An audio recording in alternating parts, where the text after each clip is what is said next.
اسلام کی سب سے بڑی خوبی پتہ ہے کیا ہے؟ اس وقت دنیا کا سب سے بڑا مسئلہ ڈپریشن ہے، جس کا کسی کے پاس علاج نہیں ہے. اسلام اس کا علاج بھی کر رہا ہے. اسلام کہہ رہا ہے میرے پاس اس کا حل ہے. میں اگر لسٹ بنانا شروع کروں نا لوگوں کے فون سن کر کہ کتنے لوگ ہیں جن کے میرے بیان سن کے 5 سال سے ڈپریشن کی گولیاں کھا رہے تھے، وہ گولیاں چھوٹ گئیں، تو آپ حیران ہو گئے. آپ کہہ سکتے ہو مفتی صاحب آپ چٹکلے سناتے ہو اس لیے. نا وہ بیانات سن کے جو میرے بیانات اسپیشل اسٹریس اور ڈپریشن کے بارے میں ہوئے ہیں. آج مغرب کے بعد اسلام آباد سے ایک صاحب کا فون آیا، میں نے اتفاق سے اٹھا لیا. ارے مفتی صاحب کب سے تلاش میں. میں نے کہا کیا ہو گیا بھائی؟ کہہ رہے ہیں بھائی میں کئی سالوں سے ڈپریشن کی گولیاں کھا رہا ہوں، میری ڈپریشن ختم نہیں ہو رہی تھی. آپ کا میں نے ایک ڈپریشن کے خلاف بیان سنا، ڈپریشن کیسے ختم کریں یہ تھا یا پتہ نہیں کیا تھا. کہہ رہے ہیں میں حیران ہوں کہ میری ڈپریشن ختم ہو گئی. اور وہ تو کہہ رہے ہیں میں نفسیاتی ڈاکٹروں سے جا کے لڑ رہا ہوں کہ یار اس مولوی کے بیان سن کے میں ٹھیک ہو گیا جو نہ ماہر نفسیات ہے نہ کوئی ڈپریشن پہ اس نے کورس کیے ہوئے ہیں، اور تمہارے گولیاں کھا کھا کے میں ٹھیک نہیں ہو رہا. تو میں نے اس سے کہا میرے بھائی یہ مولوی کا کمال بولو نہیں. ہم بھی جو خوش ہیں تو اسلام کا، ہم تو نہیں کہتے ہم سچی پکے مسلمان ہیں بھائی، ہم تو بہت ہی نالائق ہیں. ایک نسبت ہے اسلام کی طرف، وہ تسلیاں دیتا رہتا ہے ہم کو. وہ کیا کرتا رہتا ہے؟ وہ تسلیاں دیتا رہتا ہے. بھائی سب سیٹ ہے، کوئی مسئلہ نہیں، ہو جائے گی، صبر کرو، ٹھیک ہے نا. کیا مطلب؟ یعنی پریشانی دور ہو جائے گی، یہ مطلب ہے. آپ کچھ اور لے کے جا رہے ہیں، ویسے میں بھی وہی مراد لے رہا ہوں. اچھا خیر، اس کی ایک مثال دیتا ہوں میں، ایک مثال، اس سے آپ کو سمجھ میں آئے گی بات. کبھی کبھار نا مجھے جوش چڑھتا ہے تو میں فون اٹھا. ابھی بہت عرصے کے بعد میں نے فون سننا شروع کر دی ہے، لیکن پھر وہ بھی اس لیے کہ اتنی بھرمار ہو جاتی ہے نا کہ لوگوں کی ٹینشنیں سن کے آدمی بھی تھک جاتا ہے. پھر میں بند کر کے رکھ دیتا ہوں. ابھی میں بالکل موبائل لیس ہو گیا، میری زندگی سے موبائل نکل گیا. تو میں نے کہا بالکل میں ویسا ہو گیا ہوں جب نیا موبائل ایجاد ہوا تھا. صحیح ہے نا. اب میں نے دوبارہ تھوڑا سا پھر ہونے لگا، پھر بند کر دوں گا. تو میں نے فون سنا تو کسی نے مجھے کال کر کے بتایا، ایک خاتون نے کہا کہ میرے ایک بچے بیمار پیدا ہوا معذور، دوسرا بھی اب مجھے دوبارہ ولادت ہونے والی ہے، میں اتنی ٹینشن میں ہوں کہ تیسرا معذور بچہ پیدا ہو، اور ٹینشن سے میری حالت ایسی ہو گئی، میں گولیاں کھا رہی ہوں، یوں کر رہی ہوں، اور میں جناب وظیفے پڑھ رہی ہوں. اور پھر مجھے کہنے لگی میں نے رات کو اتنا لمبا وظیفہ پڑھ کے جب میں سوئی تو مجھے خواب آیا. میں نے کہا میں نے بہت سن لی، اب آپ خاموش ہو جائیں. وہ کہنے لگی میں رات کو سوئی، میں نے یہ والا وظیفہ ہے، مجھے ایک عامل نے بتایا، بزرگ نے بتایا یہ ہوا ہوا ہے، تو میں نے یہ والا وظیفہ، میں خواب. تو جیسے ہی خواب پہ پہنچی میں نے کہا اسٹاپ. میں نے کہا مجھے خواب نہ سنائے، آپ خوابوں کی دنیا سے باہر نکلا. کہہ رہی مجھے کوئی وظیفہ بتا دے. میں نے کہا میں آپ کو وظیفہ بالکل بھی نہیں بتاؤں، کیونکہ آپ کو یہ والا وظیفہ پڑھنے سے یہ والا خواب آ رہا ہے، تو دوسرے والے وظیفے سے دوسرا والا. جو آدمی پڑھا کے جب تھکاوٹ تو عجیب پھر خواب تو آتے ہیں. میں نے کہا محترمہ آپ کا علاج صرف ایک چیز میں ہے. آپ نے یہ کیوں فرض کر لیا کہ معذور بچہ مجھے کسی قیمت پہ نہیں چاہیے؟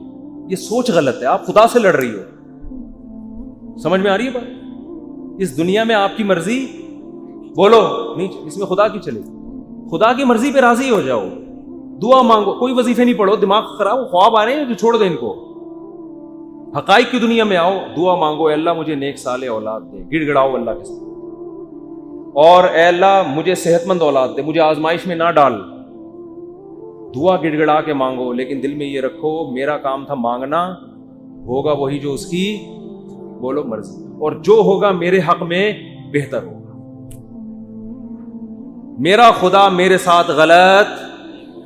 میں نے کہا یہ ذہنی طور پر تیار ہو جاؤ کہ تیسرا بھی معذور ہو سکتا ہے. یہ کیا میری تو زندگی ایسی. میں نے کہا بھائی یہ زندگی کے لیے ہم پیدا ہی نہیں ہوئے ہیں. اصل ہماری کیا ہے؟ وَإِنَّ الدَّارَ الْآخِرَةَ لَهِيَ الْحَيَوَانُ. قرآن کہہ رہا ہے اصل آخرت ہے، یہ دنیا تو مسافر خانہ ہے. وہ لانڈی جا رہے ہو، لٹک کے سفر کر رہے ہو، جگہ نہیں مل رہی، فون کر رہا ہے. W11 میں لٹک کے جا رہا ہے نا. W11 لانڈی جاتی ہے؟ کہاں جا رہی ہے آج کل؟ ٹاور تو جاتی ہے، اس سے آگے نہیں جا رہی. کیا فائدہ W11 ہم فضائل سن. ایسا نباز سے آپ W11 میں بیٹھے، جگہ نہیں ملی، لٹک کے جا رہے ہیں. آپ گانوں کی آواز آپ کو کھڑکی سے ہوتی ہوئی آ رہی ہے. W11 میں تو لوگ گانے سننے کے لیے بیٹھتے ہیں.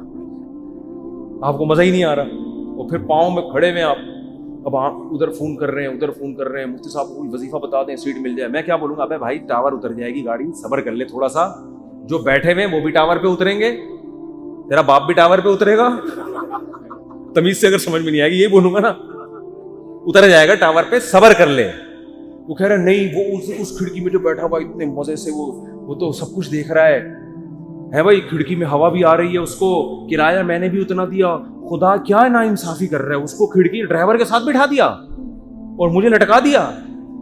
خدا کہے گا بھائی وہ جو وہاں بیٹھا ہوا ہے نا, تو پھر بھی 2 منٹ میں آرام سے اتر کے چلا جائے گا, وہ جو وہاں گھسا ہوا ہے اس کو نکلتے نکلتے 2 دفعہ جیب کٹے گی اس کی.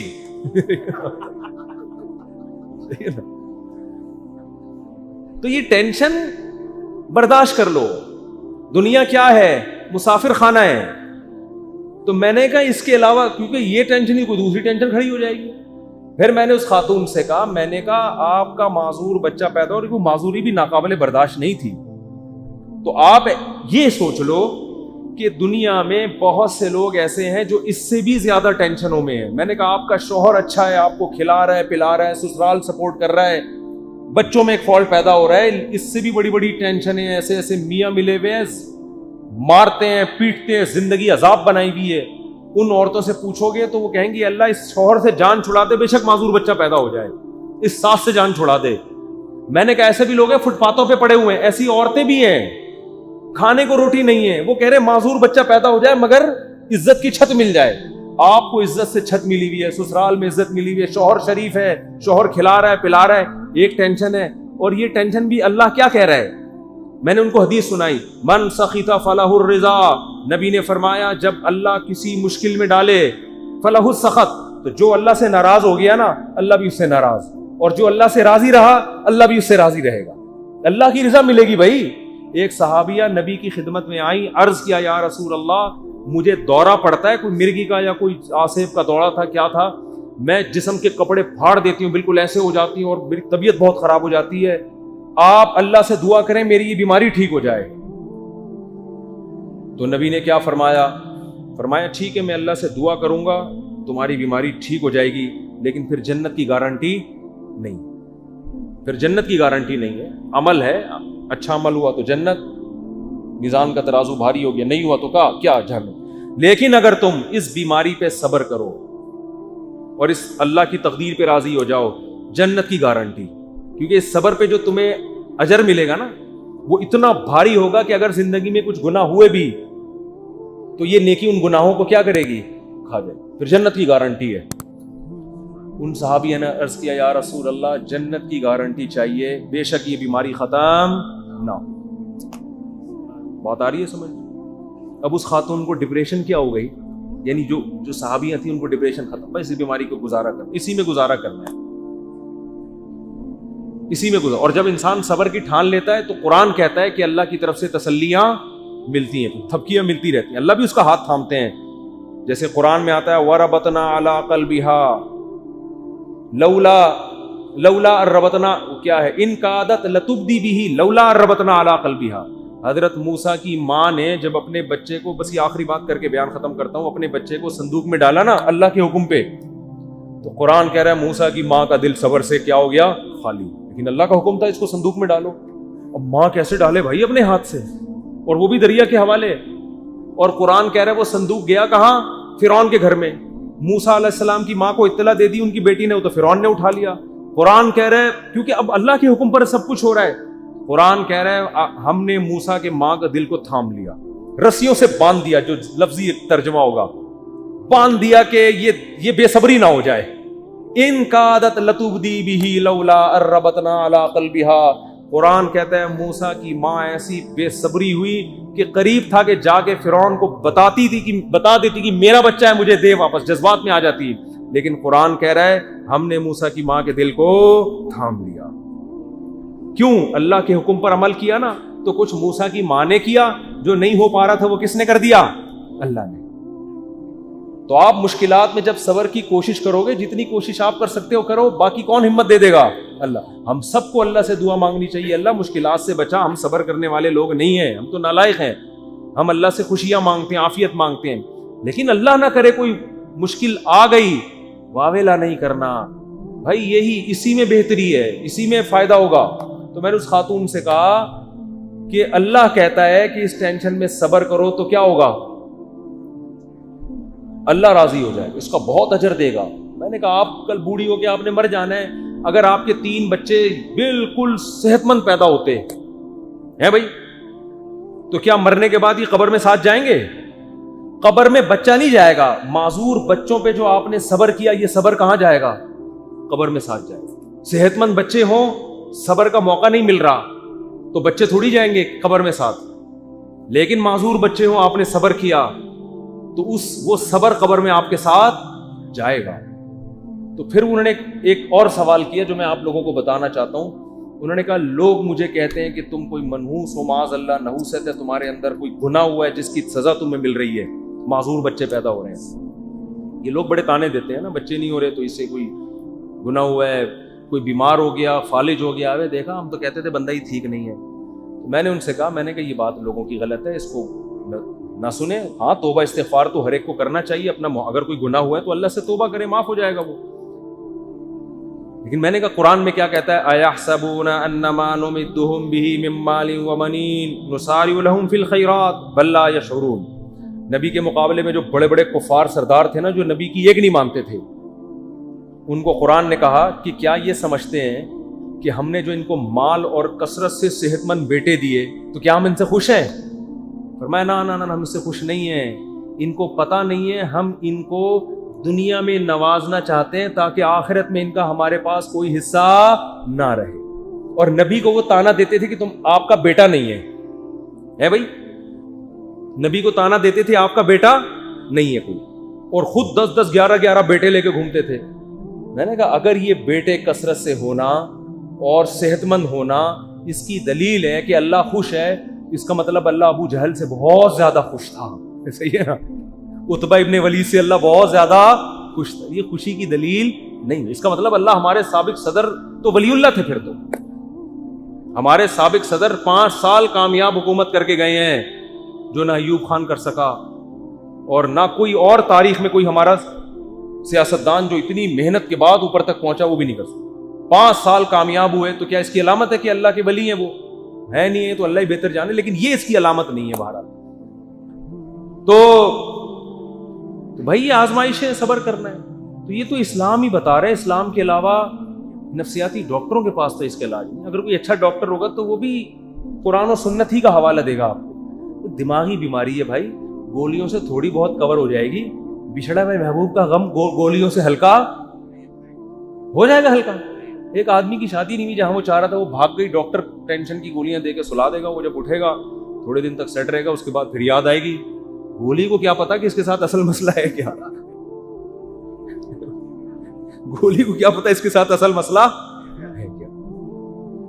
گولی کو تھوڑی پتا ہے, وہ ٹینشن کی گولی تو سلا دے گی, تھوڑے کیمیکل اوپر نیچے کر دے گی, اس سے تھوڑا سا ریلیکس ہو جائیں گے آپ. پھر جب خیال آئے گا یار وہ پھر آئے گی, تو پھر وہ ڈاکٹر پھر سلا دے گا آپ کو ٹیکا لگا کے. ڈاکٹر بیچارہ وہ اپنی لحاظ سے صحیح کر رہا ہے, وہ کہہ رہا ہے میرے پاس تو یہ آپشن ہے, میری جب بھاگی تھی تو میں نے بھی یہی کیا تھا. یہی ہے, یہ حل نہیں ہے. دماغ میں ٹینشن سے جو بیماری پیدا ہوئی ہے تو اس کا علاج کیا ہے بھائی؟ ٹینشن سے تو نکلو. پہلے آپ کو اچار کھانے سے گلا خراب ہوا تو اب گلا ٹھیک جب تک نہیں ہوگا جب تک پہلے اچار کھانا چھوڑو گے نہیں. وہ کھا رہے ہو آپ اور پھر غرارے بھی کر رہے ہو, گلا تو عجیب کنفیوز ہو جائے گا, یار یہ ہو کیا رہا ہے میرے ساتھ. تو اس ٹینشن سے تو یہی حل ہے. اب یا تو ٹینشن کا حل یہ کہ وہ بھاگی بھی واپس لے آؤ, وہ ڈاکٹر کے بس میں ہوتا نہیں, یا اس کے ابا مان جائیں, وہ کسی کے بس میں نہیں ہوتا. تو پھر یہی ہے بھائی, دنیا مسافر خانہ ہے گئی, تو ویسے بھی بڈھے ہو جانے تھے. بڈھوں کو دیکھ لیا کرو جو ان کے پرانے جو بوڑھے ہو چکے ہیں نا, وہ لیلا مجنو کو سوچ لیا کرو, لیلا کس قبر میں سو رہی ہے اور مجنو کس قبر میں سو رہا ہے. اب کوئی آپس میں ریلیشن ہے؟ کوئی پتھر سے نہ مارے میرے دیوانے کو, بم کا زمانہ ہے اڑا دو سالے کو, کوئی ہے ایسا ریلیشن آپس میں؟ کچھ بھی نہیں ہے, سب فینش. ڈپریشن کا علاج تو اسلام کے علاوہ کسی کے پاس نہیں, آخرت ہے بھائی. اسی آخرت کے تصور نے حضرت جابر بن عبداللہ تھے یا معاذ بن جبل تھے, موت کے وقت آنسو نکال دیے ان کی آنکھوں سے. لوگوں نے کہا مر رہے ہیں اس لیے دنیا سے جانے کا غم ہے. فرمایا نہیں نہیں نہیں نہیں نہیں, دنیا میں جو اللہ کے لیے ٹینشنیں اٹھاتا تھا ان ٹینشنوں کے ختم ہونے کا غم ہے. دیکھو ٹینشن میں آدمی خودکشی کرتا ہے اور خوش ہوتا ہے ٹینشنیں ختم. صحابی موت کے وقت غم زدہ ہیں کہ ٹینشنیں ختم ہو رہی ہیں.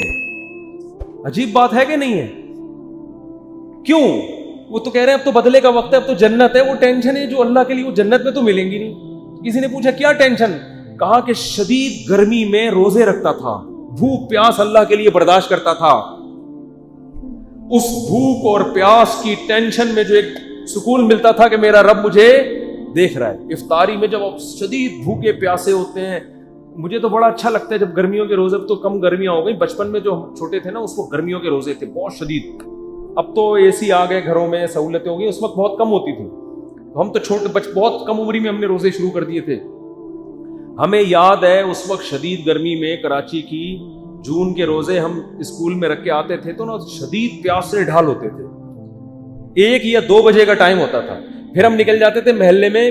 تھڑے نہیں ہوتے, پیپل کا درخت تھا, اس کے نیچے ایک تھڑا تھا, 2-4 درخت تھے, وہاں تھڑے پہ سارے روزے دار آ کے لیٹے, کوئی یوں پڑا ہوا ہے, کوئی یوں پڑا. ہماری مسجد کے امام صاحب آ کے لیٹ جاتے تھے, لڑکوں سے بولتے جا ٹھنڈا پانی لے کر آ میرے سر پہ ڈال. تو لڑکے مسجد کے امام کی خدمت کر رہے تھے, ان کے سروں پہ ٹھنڈے پانی کچھ جو بچ گیا وہ اپنے اوپر تولیے گیلے کر کے. اتنی پیاس لگتی تھی. پیدل, اسکول بھی ہمارا بہت دور تھا, پیدل جا رہے ہیں پیدل آ رہے ہیں. اب پڑے میں کوئی کام نہیں ہو رہا. لیکن اللہ کو یہ ادا پسند نہیں آئے گی کہ یار یہ آخرت پہ صرف زبان سے یقین نہیں رکھتے, اپنے عمل سے بتا رہے ہیں کہ ہم آخرت کو مان. پھر ہم نہانے جاتے تھے نا, ہمیں اندازہ ہوتا کتنا ٹھنڈا پانی اوپر گرتا تھا, ایک قطرہ حلق میں نہیں نگل رہے. حالانکہ اب نگل لیں گے تو کوئی دیکھنے والا نہیں, لیکن نہیں بھائی, بتا ابا نے اماں نے, بھائی بہت لوگوں کو اپریشیٹ کرنے کے لیے میرا خیال ہے ٹھیک کام ہے. اور میں پہلے بتا دوں کہ ہماری زندگی میں بہت ساری عیوب بھی ہوں گے یقیناً, تو وہ میں نہیں بتاؤں گا اور بتانے بھی نہیں چاہیے. تو اس لیے یہ نہ سمجھے کہ بہت ہی کوئی پہنچے ہوئے ولی اللہ ہے, جیسے ہی ہیں جیسے آپ لوگ ہیں, ٹھیک ہے نا. اور ہو سکتا ہے آپ